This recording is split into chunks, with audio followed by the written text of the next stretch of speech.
Thank you so much for joining me on this episode of Indiana Sports Connection. This is your fans spot for all things Indiana Hoosiers basketball, Indianapolis Colts football, and all things happening in the state of Indiana sports. The Fans Show, made by a fan, for you out there. Let's get right into talking about the Indianapolis Colts. Thank you so much for watching the video. Subscribe to the channel. Hit that thumbs up button. It helps get the videos out to more people. Like the video. Subscribe. Thank you so much for watching this video. And before we get into talking about the Colts, let's thank our sponsor, Reynolds Wrap. Reynolds Wrap is a great American product made in the United States that helps save you time. When you're watching the big game, make sure you use Reynolds Wrap to make cleanup a cinch. Making wings in the oven, put Reynolds Wrap down on your pans. You can easily keep the pans from getting all that goopy mess on there.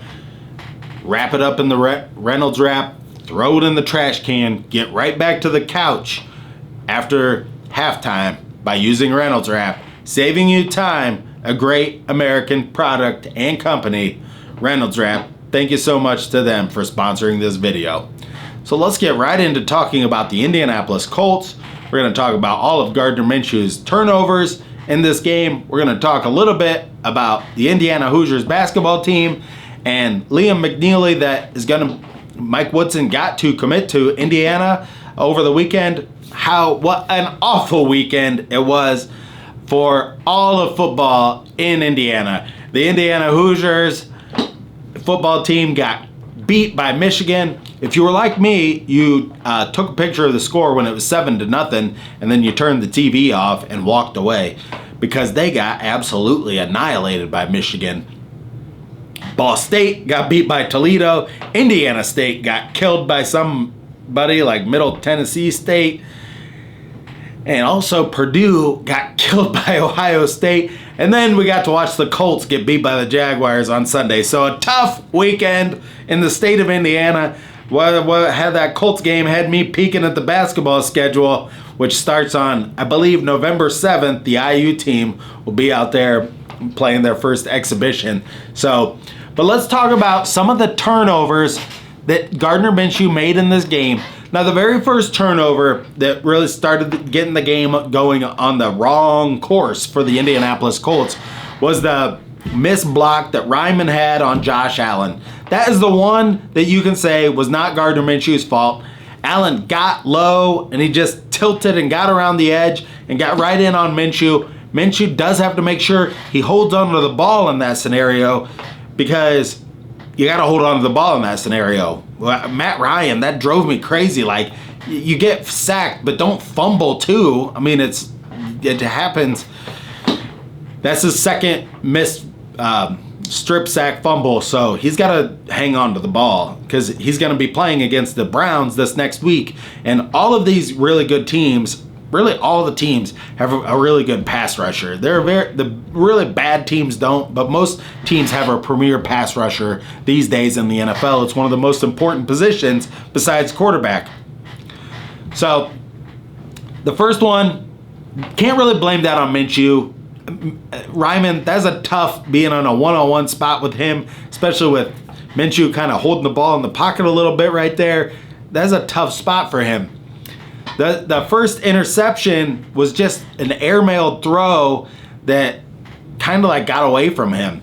The first interception came like right when we think the Colts were coming back. That's why it was so deflating. Jonathan Taylor makes a big strike down the sideline. He gets a 45-yard reception, 40-yard reception, something like that. He hits a big play down the sideline. Very next play, Minshew throws a real wobbly ball into traffic that almost got intercepted, and then he airmails, I believe it was Alec Pierce, he airmailed on the next throw, and just easily the safety, it was like 5 feet over his head, and the safety was back behind just waiting for it and picked it right off. So he had that interception there. Then to begin the second half, Minshew throws another sailing kind of wobbly pass to Pittman that is easily intercepted. That one seemed like it just like came out of his hand in a funny way. It was kind of just a dead duck. And then the last interception, he just throws a hospital ball into the end zone. Backpedaling, throwing off of his back foot, and the ball just never even was close to getting there. This ball just floated in the air. And I found this of many of Minshew's passes yesterday. He was having a lot of floaters, and we weren't close to a toilet, so it wasn't a good thing at all. That was a bad joke, but these floaters were killing him.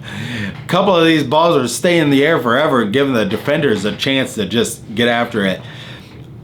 I don't know what happened out there. I really don't. I thought they were going to come out with after that first drive and just stick to these short passes, and then it just all came unraveled so quickly, and they were down 21-3 before they could even really do anything in the game.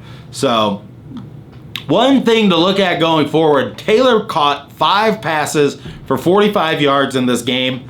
Will Steichen start to use him more like a Christian McCaffrey? Taylor never really has caught the ball a ton out of the backfield, but it could be something to keep your eye on. How Steichen, he's a clever, very clever play caller, so I'm sure he's got some good things in mind, some plays to work on with Jonathan Taylor in this next week that maybe we didn't see in this game.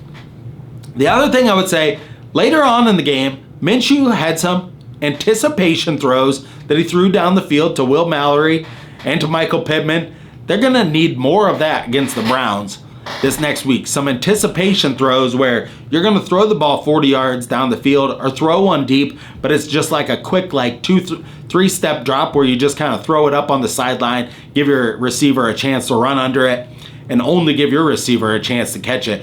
Minshew did have a couple of nice balls like that later on. We're just going to need to see some of those throws earlier in the game to get the ball down the field, to kind of loosen up that defense so they're not have 8 guys in the box and all of their guys in like zone defense, like right up within 20 yards of the line of scrimmage. That made it really difficult for Minshew to squeak some of those balls in there, and he started to get rattled, and you don't see that much. And he took all the responsibility for it after the game. I saw the press conference. It's kind of sad, but hey man, you gotta look to the next game. It's not that big of a deal. I do want to say this. Look at the Colts this year, and somebody posted this on Reddit and on the Reddit feed. I follow the Colts Reddit feed, but look how much different. Last year our record was better than it is right now. We're 3-3 right now. Last year we were 3-2-1, and practically everybody was saying burn the house down. Matt Ryan stinks. Get him out of town. Fire Frank Reich. The play calling is awful. I don't want to see another bubble screen again. Get him out of here. And then this year we're 3-3, and we have a new coach, and we're like practically like, oh, Shane Steichen, he's a genius because he won these games with Gardner Minshew. But it just really shows you how changing characters and changing people and the results are worse, but the narrative is better because we've changed things around. So now we have a better narrative. We have something better to think about than we did last year. So I thought that was a very good point. I bring up your name on the Reddit feed, but just really shows how point of view is everything in the NFL. Like whether you think like look at the Jets. They thought they were going to win the Super Bowl this year. They were like 8-8 last year. They get Aaron Rodgers. They think they're going to win the Super Bowl. That really shows you like how narratives in the NFL really control kind of like your mind. That's why I wanted to start this channel too. It's like not all the time are the fans and the people at home and the people that follow the team really closely. I watch a lot of these national shows. They've never talk about the Colts.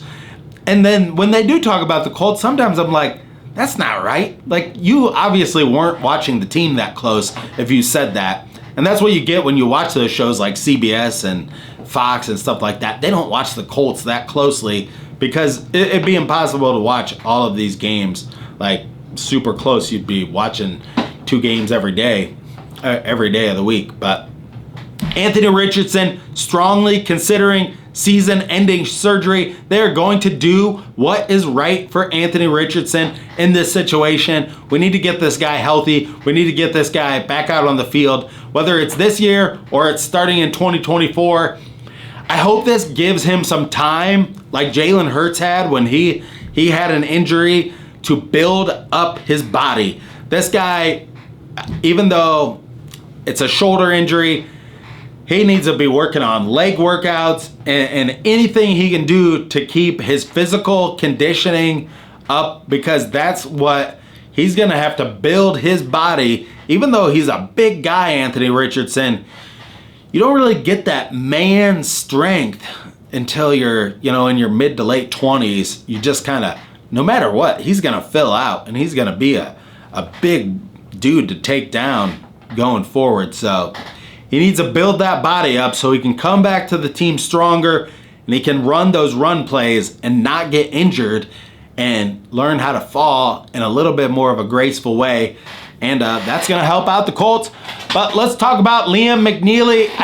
You can go on Twitter, and he posted a thing on his thing about he is a 5-star shooting specialist. I don't really want to blow this out of proportion. All these guys from high school, they all say they're great shooters. Once you get into college, it's a totally different ball game. The defenses are better. It's a lot harder playing against guys that are just better athletes once you get to the college level. High school basketball, when you're 6'7", like this guy is. But Mike Woodson is turning out to be one hell of a great recruiter for Indiana, and he's starting to get his guys in there. I was peeking at the schedule. The basketball season is coming soon, and I'm so looking forward to watch the Indiana Hoosiers this year on the basketball court. But Colts, we'll talk more tomorrow about what the Colts are going to have to do to beat the Browns, and they do have a good chance. The Colts and Gardner Minshew, when they play clean games, they can beat teams. Like when they beat Baltimore, they played a clean game. Baltimore turned the ball over a bunch, and we beat them in overtime. But when we turn the ball over 4 times, we are going to lose to good teams. We need to stay away from that happening, and we do have a chance to beat the Browns this week, and we could get to 4-3, stay right there, because we have some really weak games down the stretch. But all the games are going to be tough for the Colts. Get well soon, Anthony Richardson. Go Hoosiers. Big pickup with Liam McNeely. So good to see that. He played at Montverde Academy as well, where the IU team has a connection there. And, and Hood Shafino, and I can't even think of his name, Malik Renew. We got the connection for this Montverde. They are just like pumping out really well-coached basketball players down there in Florida. So keep it up down there and keep the IU connection going. And talk more tomorrow about the Cleveland Browns, what the Colts are going to have to do to beat the Cleveland Browns. It's going to be another tough game, could come right down to the wire, and we're going to look at some of those matchups tomorrow. But tough weekend for Indiana sports. Keep your head up out there, Hoosier fans, and stay classy out there, Colts fans.